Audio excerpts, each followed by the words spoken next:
আল্লাহ নবী কি দৃষ্টান্ত রেখে গেলেন? নবী আমার সোনার জবানে বললেন, আসহাবিকান নুজুম বিআইয়িহিম ইক্তাদাইতুম ইক্তাদাইতুম। ও বাবা সাহাবীরা, আজকে দিনে আমি দয়ার নবী জানিয়ে দিলাম, আমার নবী পাক বলেছেন আমার সাহাবীদের উপরে আমার আল্লাহ খুশি ছিলেন, আমার সাহাবারা আমার আল্লাহর উপরে খুশি ছিলেন। নবী বললেন আসহাবিকান নুজুম, আমার সমস্ত সাহাবারা নক্ষত্রের ন্যায়। জোরে বলুন সুবহানাল্লাহ। আমার সাহাবাদের জীবন আদর্শ যদি দেখে, আমার সাহাবাদের জীবন আদর্শ যদি ফলো করে চলে, ময়দানে মাশরে ওই সমস্ত আমার উম্মতি গুলো নাজাত পেয়ে যাবে। আমরা কি সাহাবাদের মতো আদর্শ করতে পেরেছি? করিনি। নবী সাহাবাদের জিন্দেগি, আমার নবী যেটা বলেছেন সেটাই মেনেছেন। দৃষ্টান্ত দেখেন, আমি দৃষ্টান্ত পেশ করি সাহাবারা কেমন ছিলেন আর আমরা কি করছি। আল্লাহর নবী মক্কা জমিন থেকে হিজরত করে মদিনার জমিনে আসলেন। মদিনার জমিনে বিস্তারিত আমি সংক্ষেপে বলছি, দৃষ্টান্ত পেশ করছি। ঘটনা বললে অনেক বিস্তারিত সারা রাত বলতে পারবো। আল্লাহর নবী এসে মদিনার উপকণ্ঠে কোবা পল্লীতে 14 দিন অবস্থান করেছিলেন। আমার রাসূলুল্লাহ সাল্লাল্লাহু আলাইহি ওয়াসাল্লামের জীবনী ফুল হিস্টোরি 8 দিনে মালদা জেলা একটা প্রোগ্রাম করেছিলাম, শুরু থেকে শেষ পর্যন্ত। বিষয়গুলো একদম আমার চোখে ভাসে। কোবা পল্লীতে নবী আমার 14 দিন, আমরা শুনেছি যে নবী পাক হিজরত করে সোজা মদিনায় গিয়েছিলেন। মদিনা শহরে তখনও পৌঁছায়নি। কোবা পল্লীতে 14 দিন অবস্থান করেছিলেন। ওই 14 দিনের ব্যবধানে ওখানে একটা মসজিদ করেছিলেন, মসজিদে কোবা। কি হাজী সাহেব ঠিক বলছি তো নাকি? মসজিদে কোবায় নামাজ পড়ে আসেন। আল্লাহর নবী কোবা পল্লী থেকে মদিনা শহরের উপকণ্ঠে যাচ্ছেন। আল্লাহর নবী পথের মাঝে, সেই দিন ছিল শুক্রবার, জুমার দিন, ওখানে আমার নবী জুমা আদায় করেছিলেন বনু সালেম গোত্রে। আল্লাহর নবী মদিনা শরীফে গেলেন। মদিনা শরীফে গিয়ে নবী আমার প্রথম একটা মসজিদ করেছিলেন। ওই মসজিদটার নাম কি? মসজিদে নববী শরীফ। আল্লাহর নবী বললেন, বাবা সাহাবীরা, আমি দয়ার নবী একটি মসজিদ করব। আল্লাহর নবী বললেন, ও বাবা সাহাবীরা, আমি দয়ার নবী এই মদিনা শহরে প্রবেশ করলাম। আল্লাহর নবী সাহাবীরা হুজুরকে আবদার করে, মদিনা মানুষেরা বলে, ইয়া রাসূলুল্লাহ, হাবিবাল্লাহ, হুজুর আপনি আপনার নুরানি কদমটা আমার ঘরে রাখেন, আমার বাড়িতে আসেন। আপনার নুরানি কদমের ধুলাটা যদি আমার বাড়িতে পড়ে যায়, আমার ঘরটা, আমার ঘরের জমিনটা ধন্য হয়ে যাবে। আল্লাহর নবী কারো মনে দুঃখ দিলেন না। নবী বললেন, একজনা যদি আমাকে ডাকে, তার ডাকে যদি তার বাড়ি যায়, অপর আমার ভালোবাসার মানুষ সে দুঃখ পেয়ে যাবে। আমার কাসওয়া উটটা যেখানে গিয়ে থেমে যাবে, যে বাড়িতে গিয়ে উঠবে, আমি দয়ার নবী ওই বাড়িতে যাব। আল্লাহর নবীর কাসওয়া উটটা আস্তে আস্তে ঘেটে ঘেটে গিয়ে আল্লাহর নবীর সাহাবী হযরতে আবু আইয়ুব আনসারী রাদিয়াল্লাহু তাআলা আনহুর বাড়িতে গিয়ে দাঁড়িয়ে গিয়েছিলেন। জোরে বলুন সুবহানাল্লাহ। আল্লাহর নবী বললেন, বাবা আবু আইয়ুব আনসারী, এই উটটা তোমার বাড়ির সামনে দাঁড়িয়েছে, আর এই উটটা যেখানে দাঁড়িয়েছে এই জায়গাটা কার জায়গা? এই জায়গাটা আমার বড় পছন্দ, এই জায়গায় একটি মসজিদ নির্মাণ করব। আল্লাহ নবী সাহাবীরা বলেন, ইয়া রাসূলুল্লাহ, ইয়া হাবিবাল্লাহ, এই জায়গাটা হলো দুটো এতিম বাচ্চার। এতিম হলো চাচারা, আত্মীয়রা, কিছু গার্জেন পক্ষ থাকে কি থাকে না? শুনে খুশিতে বাগে বাগ হয়ে গেলেন। আল্লাহ নবী মসজিদ করবেন, এই জায়গাটা আমরা ফ্রিতে দিয়ে দেব। আল্লাহ নবী বললেন, তোমরা হলেন গার্জেন পক্ষ, এই এতিম বাচ্চা দুটোর আব্বা নাই, আমি নবী পাক মসজিদ করব বটে, এমনিতে নেব না। আল্লাহ নবী বললেন, সেই জামানা বিশিষ্ট ব্যক্তিদের বললেন, এই জায়গাটার মূল্য নির্ধারণ করো। ওই জায়গাটার মূল্য নির্ধারণ করা হলো। আল্লাহ নবী সাহাবীরা দিলেন। একটা রাত এসেছে, হযরত আবু বকর সিদ্দিক নিজের পয়সাটা দিয়ে ওই জায়গাটার মূল্যটা পরিশোধ করেছিলেন। নবী আমার মসজিদ করলেন, তখন নিজের ঘর করলেন না, সাহাবাদের জন্য চিন্তা করতে লাগলেন। আমার যে সমস্ত সাহাবারা আমি নবীর মহব্বতে মক্কার জমিন ছেড়ে মদিনায় এসেছে, এই সাহাবাদেরকে মুহাজির সাহাবা বলা হয়। আল্লাহ নবী বললেন, আমার ঘর আগে নয়, মসজিদে নববী শরীফ সংলগ্ন একটি ঘর করেছিলেন। ওই ঘরটাকে আজ আল্লাহর বান্দা বান্দি আসহাবে সুফফা নামে চেনে। নবীর ঘর না, আগে সাহাবীদের ঘর, যারা বিবি বাচ্চাকে ত্যাগ করে নিজের জন্মভূমি ত্যাগ করে আমার নবীর মহব্বতে আসলেন। আল্লাহর নবীকে সাহাবারা বলছেন, ইয়া রাসূলুল্লাহ, হাবিব আল্লাহ, এবারে আপনার ঘর। আল্লাহর নবী বলছেন, আমার চিন্তাটা পরে, আগে আমার সাহাবীদের প্রতি আমি খেয়ালটা রাখি, তারা যেন দুনিয়ার বুকে যেমন আমার রসুলকে আমি দুনিয়ার বুকে এদেরকে যেমন অন্তর দিয়ে মহব্বত করেছি, ওরা আমাকে এতটা মহব্বত করে জন্মভূমি ছেড়ে এসেছে, এদের চিন্তাটা আমি রসুলকে আগে করতে দাও। আল্লাহর নবী ঘর করে দিলেন আসহাবে সুফফা, যারা অসহায় তাদের জন্য ওই ঘরটা। আজ তো সে মসজিদে নববী শরীফ এরিয়ার মধ্যে, হাজী সাহেব ঠিক বলছি তো? হ্যাঁ, ওই আসহাবে সুফফা। এমন সময় আল্লাহর নবী সাহাবারা বসে আছেন ওই মাটির মসজিদ, কিসের? খেজুর পাতার ঘেরা, খেজুর গাছের আড়া, আর ছোট্ট একটা ঘর, মাটির ঘর, মাটির মসজিদ। এই মসজিদে নবী বসে আছেন। আল্লাহ পাক কোরআনুল কারীমের আয়াত নাজিল করলেন, ইন্নামাল মুসলিমুনা ইখওয়া। আল্লাহ বলছেন, আমি আল্লাহ একটা সম্পর্ক করে দিচ্ছি, প্রত্যেকটা মুসলমান আর একটা মুসলমানের ভাই। জোরে বলুন সুবহানাল্লাহ। কি করলেন? ইয়া রাসূলুল্লাহ, হাবিব আল্লাহ, মুহাজির সাহাবারা আজ থেকে আমাদের ভাই। এত খুশি হয়ে গেলেন যে যারা দুনিয়ার বুকে বিবি বাচ্চা ছেড়ে এসেছে, আল্লাহ সম্পর্ক করেছেন পৃথিবীর যে কোনায় থাকুক, একটা মুসলমান আর একটা মুসলমানের ভাই। সম্পর্কটা কি করেছেন? আল্লাহ। দুনিয়ার আর কোন ধর্মে এইরকম নজির নেই।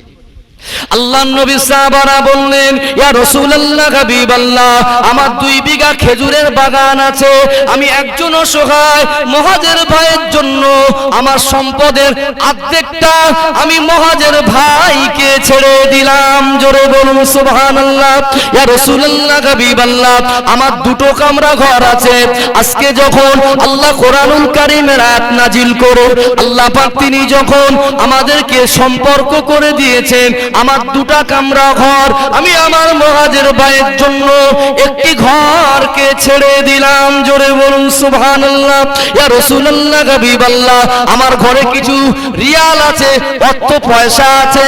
আল্লাহ যখন সিদ্ধান্ত করেছেন, ভাই, আমার এই অর্থের থেকে আমি আমার একটা মুহাজির ভাইকে অর্ধেকটা দান করে দিলাম। কিছু কিছু সাহাবারা বলতে লাগলেন, ইয়া রাসূলুল্লাহ, হাবিবাল্লাহ, ভাই হয়ে ভাইয়ের দেখভাল করা হলো হক। আল্লাহ যখন সিদ্ধান্ত করেছে আমি গরিব বলে হয়তো কিছু দিতে পারবো না, এমন আয়াত এসেছে কিছু কিছু সাহাবাদের 2টা করে বিবি ছিল। ইয়া রাসূলুল্লাহ, হাবিবাল্লাহ, আজকে দিনে আমি একটা বিবিকে তালাক দিয়ে দিলাম। এই বিবিটার ইদ্দত পালনের পরে আমার কোন মুহাজির ভাই যেন বিবাহ করে সুখে শান্তিতে সংসার করতে পারে, এই জন্য একটা বিবিকে আজ থেকে আমি ত্যাগ করে দিলাম। জোরে বলুন সুবহানাল্লাহ। তারা ছিল মুসলমান, আর আমরা মুসলমান কথায় বলে উপকার করতে যদি না পারো অন্তত ক্ষতি করো না। তোর উপকার যদি না তোমার দ্বারা সম্ভব হয়, ক্ষতি করো না। আমরা চায়ের দোকানে, বাজারে, বিছানায় মাথা দিয়ে বন্ধু বান্ধব বসে কি করে মুসলমানের পিছনে কাঁটি না মারলে সুখ হয়? মার খাবে কারা? কি গো, পিঠ শক্ত করো, পালাবার রাস্তা নেই, পালাবার রাস্তা নেই। নিজে ভালো হই, আমাদের নিজের কর্মের ফল। আমরা আল্লাহকে ছেড়েছি, রসুলকে ছেড়েছি, গজব আমাদের প্রতি আসবে। ভালো হয়ে যায়। দুনিয়া শেষের পথে, খুব কঠিন সময়। আপনারা ফুরফুরা শরীফের মানুষ, একদম পাশেই আমার দাদা হুজুর কিবলা শাহিদ আছেন। কোথায় আজ একটা দৃষ্টান্ত পেশ করি, পীর আল্লামা সাইফুদ্দিন হুজুর ইন্তেকাল করলেন, তার লাশটা দুনিয়ার জমিনে 3টে দিন টাটকা ছিল। জোরে বলুন সুবহানাল্লাহ। পৃথিবীর কোন ধর্মের মানুষ মরে গেলে তাদের লাশ টাটকা থাকে না, পৃথিবীর ইতিহাসে নেই। অনেক শিক্ষিত ভাইরা আছেন, আমার কথাটা একটু ফলো করবেন, কথাটা ছোটভাবে নেবেন না, এটা পৃথিবীর মানুষের কাছে চ্যালেঞ্জ। পৃথিবীতে যত ধর্ম আছে, কোন ধর্মের মানুষ মরে গেলে তাদের লাশ টাটকা থাকে না। এটা প্রাকৃতিক সিস্টেম আছে, সূর্য পূর্ব গগন উদয় হয়, পশ্চিম অস্তমিত যায়। এটা বান্দা পরিবর্তন করতে পারে না। পারে কি?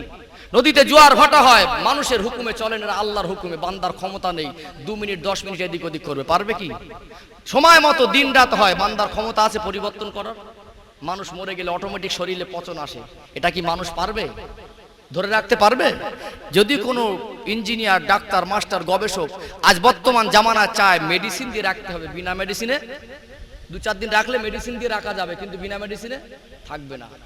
পীর আল্লামা সাইফুদ্দিন হুজুর তার জিন্দেগি দেখেন, তিনি তার জীবনে মুসলমানের পিছনে কাটি মারেনি, তিনি তার জীবনে কারোর কাছ থেকে ঘুষ গ্রহণ করেনি, তিনি তার জীবনে কোনো মুসলমানের প্রতি অপবাদ দেয়নি, তিনি তার বিবি বাচ্চাকে হক থেকে বঞ্চিত করেনি, তিনি সাহাবাদের জিন্দেগির মতো জিন্দেগি তৈরি করেছিলেন। আল্লাহ দুনিয়ার মানুষকে দেখিয়েছে, দেখ ওই মানুষটা দুনিয়ার লোভ লালসা ছেড়ে, দুনিয়ার ইচ্ছেচ্ছাচারী জীবনটা ছেড়ে আমি আল্লাহর কালামটাকে অন্তরে জায়গা দিয়েছে, আমার নবীর সুন্নতটাকে মেনে নিয়েছে, ও জিন্দেগি যাপন করেছে, আর আমি আল্লাহ মরণের পরে ওর লাশটা হেফাজত করেছি। জোরে বলেন, একটু চিল্লে হয় না? আর একটু মন খুলে হয় না? নারাই তাকবীর, নারাই তাকবীর। ছোট জিনিস না, যারা আজকে ইসলাম ধর্মের উপরে শত্রুতা পোষণ করছে, মুসলমানদেরকে টার্গেট করছে, দুনিয়ার বুকে মানুষ যদি এই লাশ কিভাবে বিনা বরফে 3 দিন টাটকা ছিল এর ব্যাখ্যা দিতে যায়, পৃথিবীতে যত বড় বড় ডাক্তার ও গবেষক আছে ওরা ব্যাখ্যা দিতে বসে ওদের মরে পচে ওখানে মিলে যাবে, ব্যাখ্যা খুঁজে পাবে না। এটা আল্লাহ দেখাচ্ছে যে ইসলাম এমন একটা ধর্ম, আমার নবীর আদর্শ এমন একটা আদর্শ, কোরআন কারীম এমন একটা কিতাব, যারা এরকে মেনে নেয় শুধু দুনিয়ায় তারা অপমান হয় না, এটাই নয়, মরণের পরে তার লাশটা হেফাজতের দায়িত্ব আমি আল্লাহ নিজে গ্রহণ করি। জোরে বলা যাবে? আর একটু দিল খুলে হবে না? এই তো জ্বলন্ত প্রমাণ। আমরা মানুষের মতো মানুষ হলে আমাদের অপমান অপদস্থ করার কোনো ক্ষমতা নেই। এমনকি দুনিয়ায় শুধু সম্মান পাবো না, মরে গেলেও আমার আল্লাহ হেফাজত করবেন। জোরে বলুন সুবহানাল্লাহ। ও সোনার মানিকেরা, ও মুরব্বি আব্বারা মায়েরা, হুগলি জেলার সোনার ময়না যুবকেরা, দুঃখ করো না, কথাগুলো শুনে রাগ করো না, নিজের ভেবে আপন ভেবে বলছি, আজ আমরা জিন্দেগি তৈরি করি, আজ আমরা মানুষের মতো মানুষ হই। বান্দার হক ফাঁকি দেবেন না, স্বামী হয়ে বিবির হক ফাঁকি দেবেন না, ভাই হয়ে ভাইয়ের হক ফাঁকি দেবেন না। দুঃখের সঙ্গে বলছি, অনেক ভাই রয়েছে বোনের সম্পত্তিটা তার সে অরিস সূত্রে তার শরীক পাবে, এই শরীকটাকে আমরা বোনকে বারবার টলিয়ে ঘুরিয়ে দিচ্ছি, এটা আপনার জন্য খারাপ। অনেক ভাই রয়েছে ছোট ছোট ভাই বুঝতো না, আব্বার জায়গাটা নিজের নামে করে নিয়েছি। অনেক চাষি রয়েছে, এ পাশের চাষিটা নরম, ও পাশেরটা গরম, 4 হাত ঠেলে দিয়েছেন। জেনে রাখবেন, আপনি হয়তো দুনিয়ায় মনে করছেন লাভবান হয়েছেন, আপনি দুনিয়ার বুকে হারাম পন্থায় চলছেন, মরণের পরে আপনার যেমন বিপদটা বেড়ে যাবে, দুনিয়ার বুকে আপনার মতো নাফরমানের জন্য দুনিয়ায় বহু ভালো মানুষও গজবের মধ্যে পড়বে। তার দৃষ্টান্ত কি? গজব যখন আসে কেউ ছাড় পায় না, ছাড় পায় নাকি? ছাড় পায় না। দাউদ আলাইহিস সালামের জামানাটা দৃষ্টান্ত পেশ করি। এই গজব আসছে কার উপরে আসছে? কিছু মানুষ নাফরমানি করছে আর ভালো মানুষকে ধরে বলছে, বল জয় শ্রীরাম। বলছে না বলে না? বলছে না বলে না? বলছে। ওই মানুষটাকে নির্দোষ। গজব আসছে সবার উপরে কেন? আজ দেখুন হুগলি জেলার অবস্থা খুব শোচনীয়। আমরা মুমিন হই, ওদের মতো নেতা, ওদের মতো চামচিকে আমাদের পাততলায় ঘুরবে, খোদার কসম। মরণ একটা, মরে যাব, মানুষ হয়ে মরি, মোমেন হয়ে মরি, মুসলমান হয়ে মরি। নামে মুসলমানের কোনো দাম নেই, অন্তরটাকে মুসলমান করুন। দুনিয়ার কোনো শক্তি দেখে আপনার ভয় লাগবে না, দুনিয়ার যাবতীয় যত অপশক্তি আছে আপনাকে দেখে ভয় করবে। দাউদ আলাইহিস সালামের জামানায় মানুষ চালাক ছিল। আল্লাহ অন্যান্য নবীর জামানায় একটা দিন সময় নির্ধারণ করেছিলেন, অমুক সময় অমুক জায়গায় ইবাদত করতে হবে। আল্লাহ তো উম্মতে মুহাম্মাদের জন্য প্রত্যেকটা জমিন, প্রত্যেকটা জায়গায় ইবাদতের জায়গা করে দিয়েছেন। জোরে বলুন সুবহানাল্লাহ। অন্যান্য নবীর জামানায় এরকম সিস্টেম ছিল, ওই জায়গায় গিয়ে আল্লাহকে ডাকতে হবে, আর ওই দিনে ওই সময়। অন্যান্য নবীর জামানা, দাউদ আলাইহিস সালামের জামানার পূর্বে অন্যান্য নবীদের জামানায় শুক্রবারটা ইবাদতের দিন ছিল। কিন্তু মুসা আলাইহিস সালামের জামানা যখন আসলো, যাদেরকে বানি ইসরাইল, আজ যারা ইহুদি, ওই বানি ইসরাইলের ওদের অনুসারী, ওই বংশ, ওই খানদান আজও দুনিয়া আছে, এরা জেদি ছিল। আল্লাহ এদের জন্য মান্না সালোয়া আসমান থেকে জান্নাতি খাবার পাঠাতো। জোরে বলুন সুবহানাল্লাহ। কত নিয়ামত দিয়েছিলেন, জান্নাতি খাবার আমরা যদি পাই খুশি কম হব না বেশি হব? জান্নাতি খাবার দেওয়ার পরেও নাফরমানি করে গন্ডি বেরিয়ে গেল, আর বন্ধ হয়ে গেল। জেদি ছিল, বললো আমরা শুক্রবার ইবাদত করব না, আমাদের জন্য শনিবার করে দেন। আল্লাহকে বলে মুসা নবী, আল্লাহ এই দিনটাকে পরিবর্তন করা যায় না? আল্লাহ বললেন, যদি ওই দিনটা চায় আমি আল্লাহ শনিবারটা ধার্য করে দিলাম। জোরে বলুন সুবহানাল্লাহ। শনিবার চলতে থাকে। দাউদ আলাইহিস সালামের জামানায় শনিবারে যখন ইবাদত করত, নদীর মাছগুলো আসমানি কিতাব তেলাওয়াত শ্রবণের জন্য ধারে চলে আসতো। জোরে বলুন সুবহানাল্লাহ। কিন্তু কিছু চালাক মানুষ ছিল, ওই মাছগুলো স্বার্থের জন্য ধরার চেষ্টা করত, স্বার্থের জন্য ধরার চেষ্টা করে। বেশি মাছ বেশি হবে, আয় হবে। দাউদ আলাইহিস সালাম বললেন আল্লাহর হুকুম, আর শনিবারে মাছ ধরা যাবে না। কিছু মানুষ চালাকি করে শুক্রবারে জাল পেতে দিত, শনিবার তুলতো না, রবিবারে সকালে তুলতো, বলতো আমরা তো শনিবারে মাছ ধরি। কিছু মানুষ নদীর কোলে বেঁধে রাখতো, একটা সরু চং করে খুলে রাখতো, যেই মাছ ঢুকে যেত বেঁধে রাখতো শনিবারের বিকালবেলা, রবিবারে সকালে গিয়ে ধরতো। চালাকিটা আল্লাহ বোঝে না, বোঝে না। এমন একটা সময় হলো আল্লাহর গজব হলো, নবীর কথা মানিনি, আল্লাহর গজবে মানুষগুলো সব বাঁদরের রূপে রূপান্তরিত হয়ে গেল। ব্যাখ্যায় লেখা হচ্ছে কেতাবের বিষয়ে যে সব মানুষ তো মাছ ধরতো না, সবাই কেন বাঁদর হলো? ব্যাখ্যায় লিখছেন মুহাদ্দিসেরা, মুফাসসিররা লিখেছেন যে যারা মাছ ধরতো কিছু মানুষ ছিল, ওরা প্রতিবাদ করতো না, ওরা মানা করতো না, ওই জন্য আল্লাহ সবাইকে বাঁদর করে দিয়েছে। গজব যখন আসে সবার উপরে আসে, ভালো হয়। ও সোনার মানিকেরা, ও হুগলি জেলার সোনার ময়না যুবকেরা, আল্লাহর নবী সাহাবাদের জিন্দেগি দেখেন। আজকে দিনে আপনি গ্রামের ধনী ব্যক্তি, আপনার গ্রামে যদি কোনো গরিব ব্যক্তি থাকে, ওই ব্যক্তিটার দেখভাল করা হলো আপনার হক। আল্লাহর নবী বললেন আল্লাহ তোমায় অর্থ দিয়েছে, আল্লাহ তোমায় সুখী করেছে, আল্লাহ তোমায় দুনিয়ার বুকে শান্তিতে রেখেছে। তুমি অর্থশালী ধনী ব্যক্তি, মনটা যদি তোমার চায় তোমার বাচ্চাকে আপেল আঙুর খাওয়াবো, গোস্ত কিনে খাওয়াবো, কাঁঠাল খাওয়াবো, ফল ফ্রুট খাওয়াবো, শরীয়ত মানা করেনি। নবী বললেন প্রতিবেশী যদি গরিব থাকে, আমি দয়ার নবী জানিয়ে দিলাম প্রতিবেশীর বাচ্চাকে একটু পৌঁছে দিও। মন যদি না চায় তোমার আপেলের ছাল, আমের ছাল আর কাঁঠালের ছালটা যেন খোলামেলা জায়গায় ফেলে রেখে দিও না। খোলামেলা জায়গায় যদি ফেলে রাখো, এই কাঁঠালের ছালটা দেখে যদি গরিবের বাচ্চার মনে উদয় হয় আমার আব্বা গরিব বলে আনতে পারে না, এই সামান্য কষ্ট প্রতিবেশীর বাচ্চা গরিবের বাচ্চা পেয়ে যাবে। তোমার হালাল পন্থায় যদি উপার্জন হয়, এই গরিবের বাচ্চা কষ্ট পেয়েছে বলে এটা তোমার জন্য হারাম হয়ে যাবে।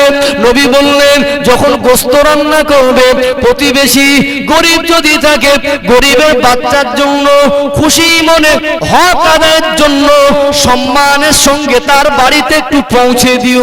যদি তোমার মনটা না চায়, তোমার রান্নার খুশবুটা যদি তোমার গোশত তরকারি হাঁড়িতে দিয়ে রান্না করার সময় তার খুশবু যদি গরিবের বাচ্চার নাকে যায়, গরিবের বাচ্চা যদি এই খুশবুটা শুকেও সামান্য কষ্ট বোধ করে, হালাল পয়সার বস্তু যদি হয় হারাম হয়ে যাবে।